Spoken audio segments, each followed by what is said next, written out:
when she does become free, there are going to be a lot of people who are going to be looking at Mindscapes. So I can talk about them right now. Her Mindscape 1, I'm just going to simplify it. If you left the anomaly, you're going to get a buff that stacks 3 times. If you have one of these buffs, these stacks, the clarity, you get 80 AP.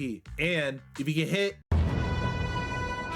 for like 1 second, but in actuality, it's like you're invincible almost all the time because you proc so many anomalies. M2, you increase your build up for your EX attack from the thrust. This is really important because M2 is not just all this, it's also the thrust because you get more anomaly build up. Then for each thrust that you do, you know, in the videos that I do or clears, I thrust multiple times. If you thrust up to 3 times, you're gonna increase your polarity disorder damage. So originally, she does 15% of the original disorder damage. 15% is abysmally low.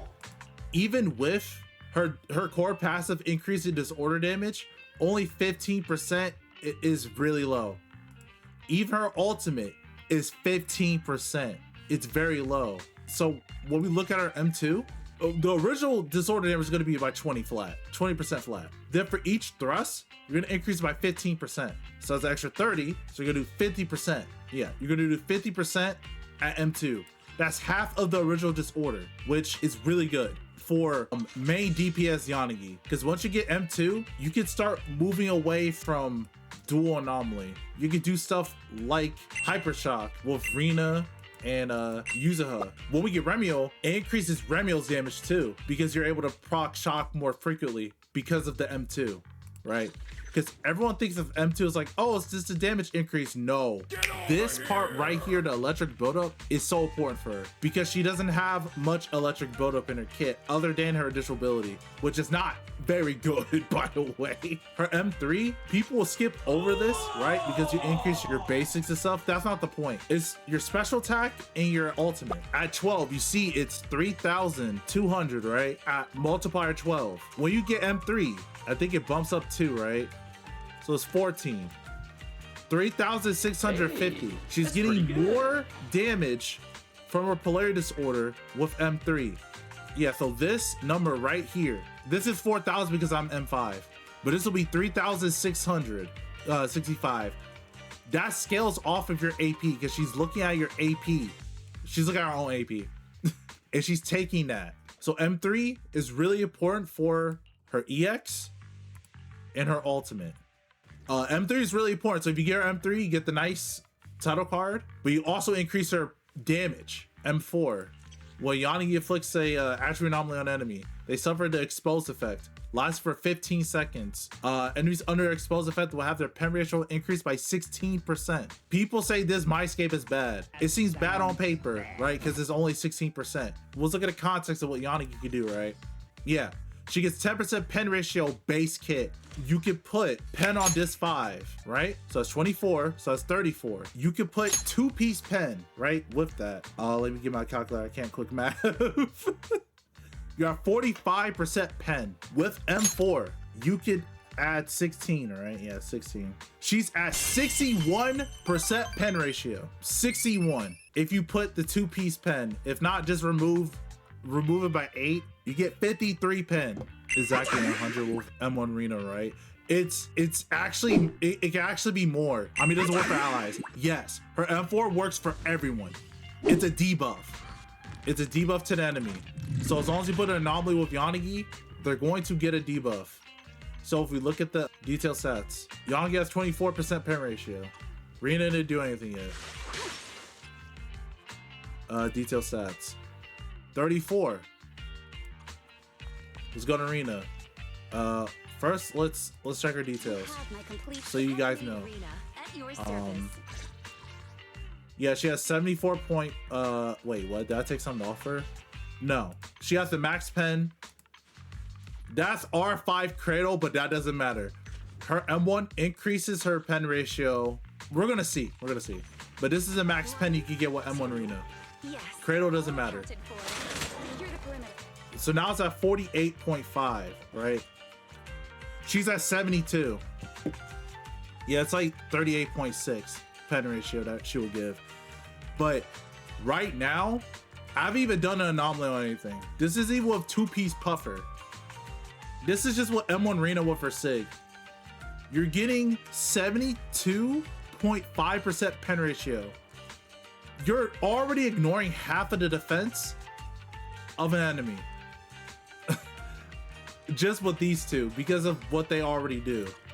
Now, let's put an anomaly. And then let me EX to rebuff it. So now it's under an anomaly, right? Yanagi's M4, we're gonna add 16%. It's gonna be 88.5. That's almost 100% pen. That's almost 100% pen. So, and this works with Rina, like anyone on your team, as long as she puts an anomaly, they're going to get the pen buff, the 16%. So when people say like her M4 is like bad, it's not that bad. Imagine you getting nearly more than half of a pen ratio Dis 5. Like this Mindscape is really good, in my opinion. Team damage wise, it's really good because this makes her a support. I did do a stupid video, like again last year, of using Yanagi as a support with Haramasa and Seed. Do not do that. Her M5, where is it? Okay, other mother. Again, these get increased. If we look at her skills, it's 4,100 AP. Same for the ult, 4,100. On top of the pen buff you're giving, that's a lot. 39% of Bernice, you have Rupture Yanagi. You can basically get Rupture Yanagi just by putting, oh, well, you put Fusion Compiler on, but you get what I mean. But her M5 increases her damage, which is really important. Her M6, so her EX from the Shurabanto state, right? Because you put, and she buffs herself. It's for 30 seconds instead of 15. That's massive because you don't have to keep using EX every 15 seconds. The EX special damage is, don't worry about that, that's ass. She doesn't do anything. And the maximum number of times you can get from her M2 is increased to 4, and your energy's halved. So if we look at M2, remember you get up to 50. I'm at 50, right? And that was 3 thrusts. Now you have to do 5 thrusts to increase by another 30.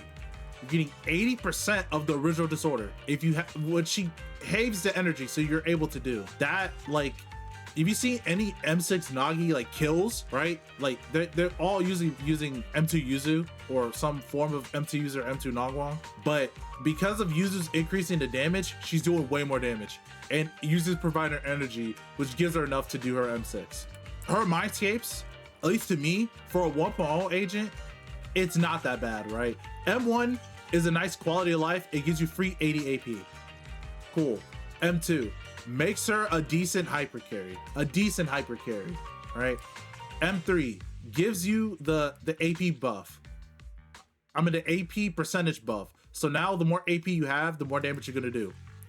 M4, basically she gets an increase of 16% pen ratio, so she has 26% pen ratio, and your team gets increase of 16% pen ratio.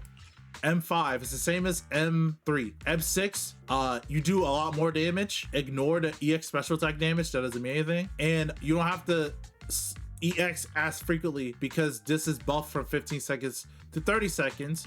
And if we go back to her skills, like it's 15 seconds, but this affects the disorder damage. So this is now for 30 seconds instead of 15.